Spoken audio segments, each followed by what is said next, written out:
Welcome, ladies and gentlemen, boys and girls, children of all ages, Jedi, Sith, Twi'leks, and that's right, Mandalorians.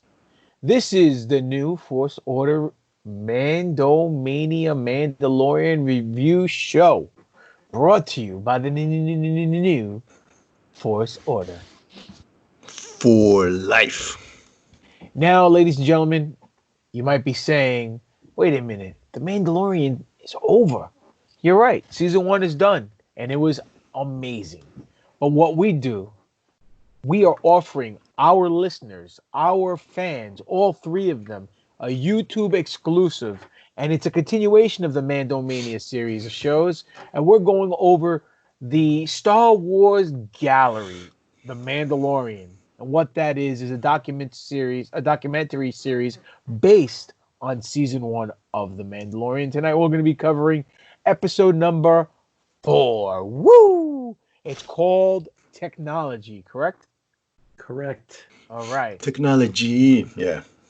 So, my name, I am 1/3 of the hosts, 1/3 of the NFO. I am the Greek god Papadon, a.k.a. your boy, GGP. And alongside with me, I have the distinct honor of introducing a witty, pretty, looking into the camera, looking like he's high on ecstasy right now, thunder-stealing medical droid, and a cleanly shaved head, malicious, vindictive, ticked off, but yet totally inspired Sith Lord. Boys, let them know who they have the honor of looking at and listening to. Ladies and gentlemen, I am the inspired Dark Lord of the podcast, the Sith Ari, the rampaging Reverend Kiss, the Butcher, your boy Spiro, aka Darth Spiridon. And as usual, I am smarter than 2-1B, more technical than FX7, the god of steel and thunder. And I think I pulled my groin this weekend because my kids are fucking heavy. Dr. Destroyo, Alex Arroyo. Nice. Well, ladies and gentlemen, we're going to go over episode 4. Like I said before, it's called Technology. First episode was about the directors. Second one was the cast. Last week's episode was... No, the cast was last week. Legacy was the second one. Legacy was the second one. That's right. Thank you, Doc. And the cast. And now we're talking about technology. So, I'm going to sit back in the cut because I'm going to let Spiro drive the X-Wing tonight. Like all Sith Lords. Is that Darth Vader's X-Wing? I'm going to give him the helm of the Imperial starship. And the reason for this is because I want this episode to be different. You're going to get a lot of geeks, a lot of nerds, a lot of gamers going over this episode, and they're going to be like, and they don't know what they're talking about. Now, if this episode was about professional wrestling, I'd be driving the ship. If this episode was about, saving a person's life, all right, I thought you were going to bury me, or making a medical procedure, Doc would be driving the ship. But this is all about directing, and Sith Lord is that he has a very keen eye. He has two of them, actually. But he is a director and he's a photographer. And whatever, if you have seen his artwork, you would know he is a Picasso behind the lens. So, Spiro, without enough me putting you over, keep these people going. Let them know what this episode 4 technology is all about. Well, brother... Guys, this episode here, in so many ways, I have to say, was my favorite. It not only was it my favorite, but it was the most inspirational one. So inspirational that it made me get right on my computer and make myself, refresh myself, actually, on some of the software I have. Hopefully, once all this coronavirus bullshit ends, we can all meet at the same place without any masks and without any social distancing, and we can maybe get to work on creating something for our listeners and our fans. But technology, now I gotta say, guys, all this shit, it is groundbreaking. It is this new technology. It's very time consuming and very cost effective. So what's going on here?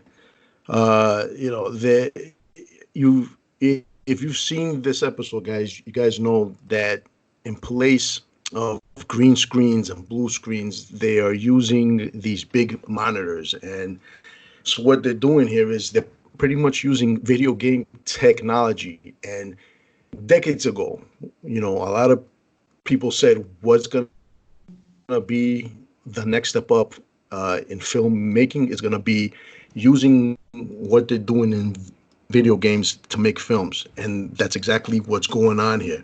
A lot of the shit that they're doing using VR technology, and it's amazing. I don't quite understand it completely. I've never used it, but I want to learn it. I'll tell you that much. What else here?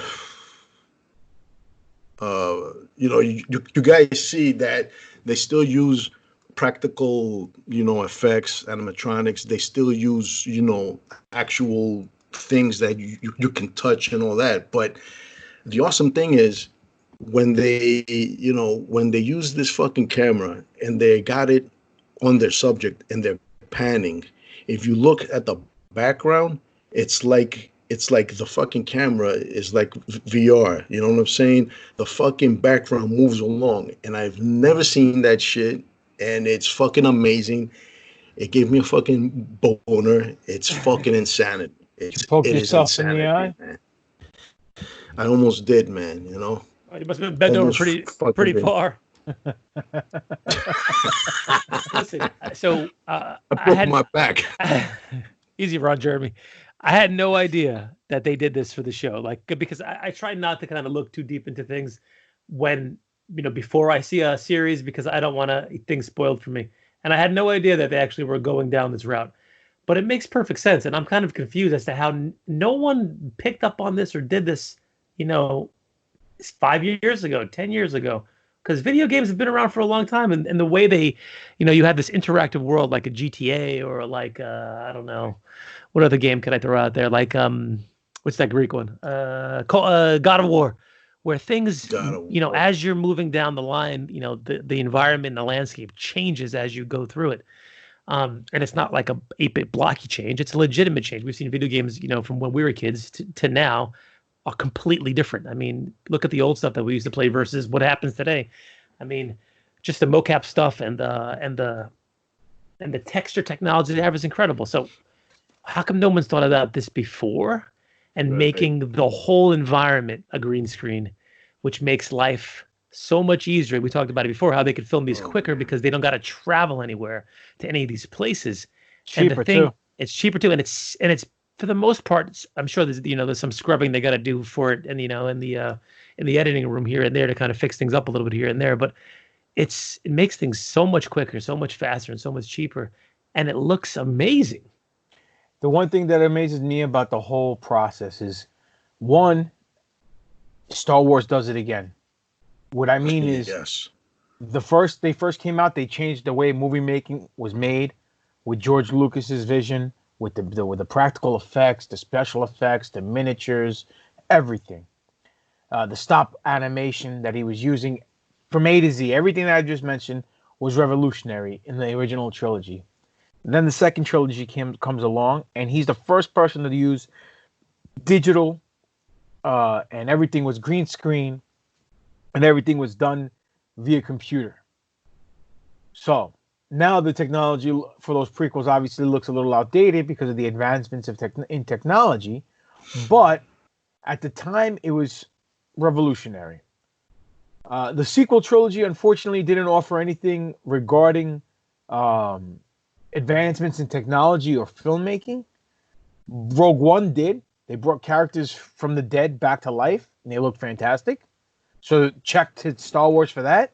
But obviously with this series, I mean, even Kathleen Kennedy, Spiro's favorite person in Disney, and ILM and Lucasfilm stated that George, and even she said that George wanted to do this 10 years ago, and that George Lucas is always 10 years ahead of the curve.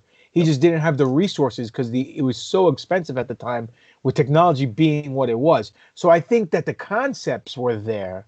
I mean, 5, 10 years ago, if you look at the game engines and the way things were moving as opposed to now, it's totally different. Totally. And I mean, Absolutely, if you look at like Mario 64 when you were in a 3D environment and you're moving around compared to, let's say, Batman Arkham Asylum right now, you know what I'm saying? It's leaps and bounds in improvement. So I oh just my god, bro. I just think Favreau, because of his work with Iron Man, because of his connections with ILM, and because of his love and passion for the genre of both comic books and Star Wars, he's the right man. He had the right vision and the right tools and the people behind him to make this work. Yeah. And because he did the things he did with Lion King and Jungle Book, you know, say what you will about Lion King. A lot of people didn't like the film. They're saying that the animals didn't have any expressions on the face and they didn't really look, you know, they couldn't really, you know, sell certain things. Hey, man, I thought the movie was phenomenal because it felt like everything was real. When not one thing in that thing was real, not the lions, not anything. Even to where my kids were saying, "Dad, is that a real lion?" It wasn't like a real animal with Insanity, a man. computer, you know, with the mouth talking like an Airbud or something like that. You know what I'm saying? So I don't know. But one thing I did like he said about the technology was the lighting. How difficult it is in post to do it Oh my god. Yeah, how with stuff bounces off things and yeah, how it reflects. Right. Let me with tell you, man. with the green screen. You know, sorry, man. No, go ahead. You know what, man? When the episode started off, man, immediately I fucking popped huge because let me Captain tell you Kennedy. something. Yeah, right. Because immediately, man, it's like the famous last words to come out of any director is, "We can do it in post. We can fix it in post." Oh my god, bro. Nobody wants to fucking hear that shit. Nobody with any sense in filmmaking, whether it's editing, whether it's VFX, wants to hear that bullshit. You know, do everything you can in camera possible so that later you can save time, save money, and save fucking headaches. And what this fucking technology is, dude, they're fucking they are pre-rendering. They are building the fucking world before they actually shoot. You know, a lot of times, normally people will go out there and shoot first, prep and do all X kind of questions shit. later. Oh, sorry. Exactly. You know, and then later on, later on, like they gotta go find the 3D editor guy. You know, that's not my specialty, but you know, they gotta build worlds and they gotta build rooms and they gotta create this. You know, with this, man, it's like, you know, you're doing so much more in camera, and later on, man, oh dude, it's a lifesaver. It saves you time, it saves you money, Yeah, of course. saves you stresses, man, you know. And it's awesome, man, you know. And it's the same thing, man. It goes whether it's filmmaking, um photography, you can sort of get away with it a little bit more, but the more you can do in fucking camera, the better off you are later on. And this is gonna fucking, I think this is gonna step everybody's game up. And what George said, that we're gonna be making these films in our rooms, he said the garages, right? Yeah. Look, man, for years now, you know, with the software, with the transition from film to fucking digital media, man, it's like, you know, look at all these guys that have no experience, the shit that they're able to fucking do now, you know. So what this does is, I want to see eventually, you know, there's gonna be something like what these guys are fucking doing on their scale, that's gonna be made for us to be able to do on our scale. You're like a take home kind And of like a packet over there. I'm imagining, you know what I'm saying? I mean, you know, it's already, listen, bro, it's already easy enough to make a low budget semi-Hollywood level special effects film, man, without the money, the resources and shit. So if we can do something like this here in our homes, shit, dude, you know?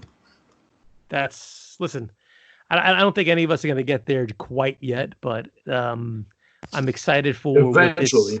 what this opens up and what this will do for the rest of movie making. And for one thing I was thinking about while I was watching it, it was like how much easier it is for the actors who are sitting there instead of standing in front of this enormous green screen, blue screen, whatever it is, and have to kind of like, just like Carl Weather was saying, use your imagination to see where you are and have that feeling of whatever, warmth or cold or whatever around you. And now just looking to your right and actually seeing it and having it be an interactive kind of portion where as you walk, it walks with you, it moves with you, and it kind of like you feed off it, it feeds off you. It's crazy. It's amazing. It becomes from acting to reacting, and it becomes more organic. Exactly. Your Abuela's favorite actor, Giancarlo Esposito, said that in the episode, right? Or am I mistaken? Yeah. Yep, he did say that, indeed. I heard a rumor. Definitely. I heard a rumor he What might is be it? casted as Professor X in the MCU. Really? That's what I heard. It's Professor X. It's more like Malcolm X. So, Yo, I also thought that it was awesome how fucking they had Dave Filoni. Excuse me, guys. Sorry. He was sitting in a chair right there in front of everything, and he's on the mic. All right, let me get this fucking twirl here, this laser here, this. That shit's awesome, man. He's actually in it. He is himself immersed, and what better position to be in to be able to fucking direct and shit, man. I mean, dude, this fucking technology is the fucking shit. Crazy, man. Crazy. Yeah. It's a total game changer. And the fact that obviously when going into the series, we didn't know anything about this. So when we took it in, we thought they were on location. At least I did. 100%. I thought they were on location. That's what I thought too. And and they were saying certain scenes really mended well, like the sunset scene when you see the silhouette of Phoenix Shan and the bootleg fucking generic version of Han Solo, yep. On the bike. Makes perfect sense. Yeah. I mean, you know what I noticed I didn't see any like lighting rigs there. No, I think it's all lit from that back screen. Yeah, dude. That's awesome, man. The fact that it's what it is, the fact that you're immersed in something that has even a ceiling. So it looks like you're there, everything. And the fact that Doc said, as you move, it's moving. So it looks like you're actually in a place and everything is moving. You know what I'm saying? It's like, it's amazing. Yeah. It is absolutely amazing because you never have to leave the sound studio or the sound stage. You don't have to worry about leaks getting out or people trying to find, on set leaked photos of supposed actors who are, booked on the show. That's how they were able to keep Baby Yoda a secret, dude. Yep. Which is still one of the greatest things in Star Wars history, in my opinion. I agree. So no, here begs the question, is the old way of making movies gone and dead now? Like, is everybody just going to move to the fact, well, listen, we don't need to go to, Tunisia to film this. We can go film this right in George's backyard in California or whatever the fuck this sounds they had. So is that gonna change the feeling from movies because people aren't going to locations to film anymore? And is that a good thing necessarily? I don't know. You know what, man? It's a good thing for the studios. It's a bad thing for the fucking economy. I'll tell you that shit now. Yeah, of course. Because there's a lot of people, a lot of unions involved in making these films. When you shoot somewhere on location, it boosts, I don't know to what level it boosts their fucking economy. But aside from that, I'll tell you, you know what, man? I take back everything negative I said during the last main show about Mark Hamill's comments about how simple this is, that that they're not what was it that he said again? He said That, they didn't have to do the same big effects like they yeah, have to, I, that everyone's bro, expecting from a movie. I had no fucking idea or clue how simple this fucking how how this technology just simplified everybody's life, man. You know what I'm saying? Oh, absolutely. And you know what's the cool thing though? If you look Insanity. at it like this, you want to get content out for Disney Plus. You want to get multiple shows. So let's say they do eight episodes, 2 months per show. And let's say they do two shows a week. So let's say they do 16 episodes every 2 months, right? So Mandalorian and let's say, I don't know, another live action show. And then 2 months later, after 8 episodes are done, they could do another two.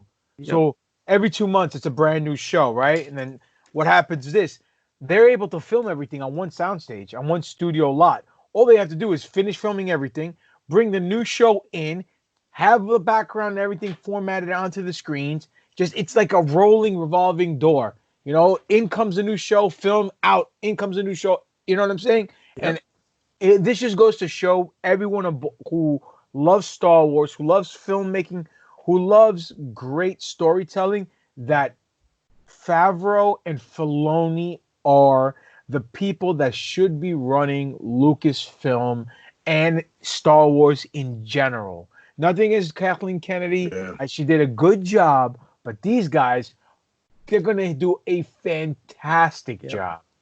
They're the heir apparent to the throne. And if that was the case, dude, even if they brought back George as a consultant and he worked with these two guys, forget about it. Let's do it. Forget about it. Hell yeah, man. I'm with you. Fucking forget about it. Fucking forget about it. Fucking forget about it. You know that those peppers, Ming, forget about it. But you know, as great as it is, like we said before, I think it's going to put a lot of people out of work as well. Like, what about all these these set builders and these prop guys? Of You course. don't need those guys for half shit anymore. Well, listen, Well, if there's any set builders up there that need work, I got to get my bar in order. So anybody who knows how to build Death Star light panels, hit us up, newforceorder.com. I'm sorry, newforceorder.com or newforceorder@yahoo.com, because Papadon is trying to convert his bar into a Death Star bar, and I need people to make the Death Star panels with the light structures in them. You know, the little oval things that we love to see. So if there's any set builders out there, hit me up. You know, I'll gladly pay you guys Imperial credits. And we Imperial credits are no good here. We could do some biz, because those guys from the Saber Shop never got back to me. He also that's needs nice. Somebody to install some dildos on some stools that he has down there too. So just be aware. Hey, man, and I'm in the market for an Iron Maiden, a custom one. If anybody knows. You just stick your wife in there? Somebody's going in that shit. No shit. Nice. Yo, but you know what Doc was saying about a lot of people that are gonna go out of work. That's the thing, man. Anytime there's some groundbreaking tech, man, of course they're gonna still need some props. They're gonna need some sort of set building, but you know what, man? There's gonna be a lot of people getting cut. Yep. I mean, Yeah, it does suck, but that's like you said. People on the assembly line get they get replaced by machines. Yeah. It's just the way it goes. As advancements in technologies come Way of about, the world, unfortunately.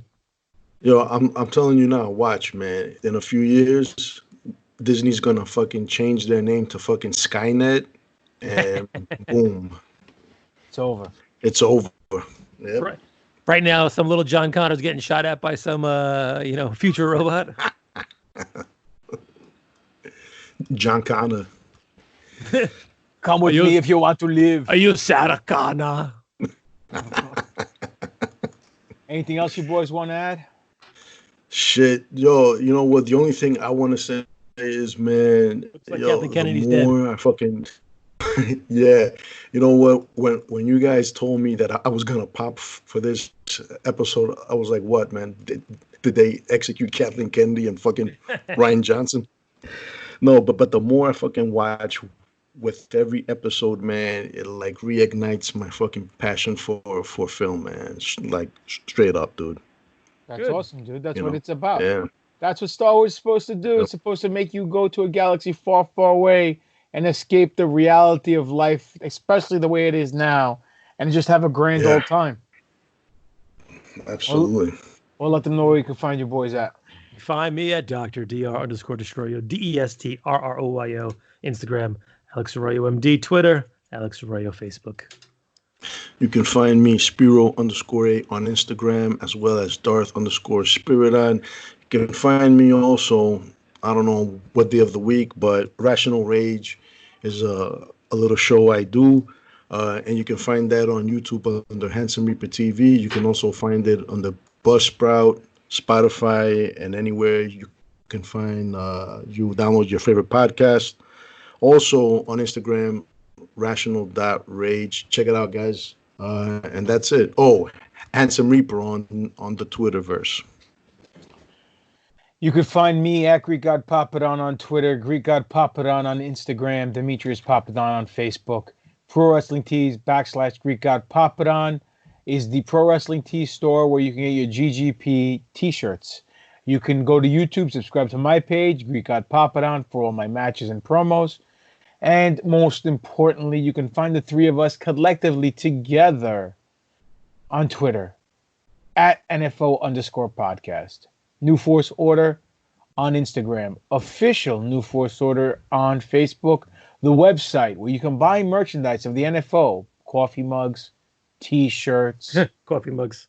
Lightsabers, flamethrowers, mankinis, you name it, is newforceorder.com. I repeat, newforceorder.com. Now, we do our shows every week. We're getting episode 64. We're going to do New Force Order, a segment we do a New Force Order called Who's More Over. This week we're comparing Finn and Poe. So if you guys want to know who's more over with you and you want us to know as well, then send us an email to newforceorder@yahoo.com. I repeat, newforceorder@yahoo.com. Now, before you guys go all crazy and go, I don't understand. Over is wrestling terminology. It means who's more popular or better for you. Anyhow, ladies and gentlemen, thank you for your eyes, your ears, your time. We appreciate it. We hope we entertained you. We hope you liked this episode of Mandomania, brought to you by the New Force Order. For life. And that's just too sweet. When it comes crashing down and it burns inside, go get a shot of penicillin from Doc. And if you're not happy with that, Spiro got 2 words for you.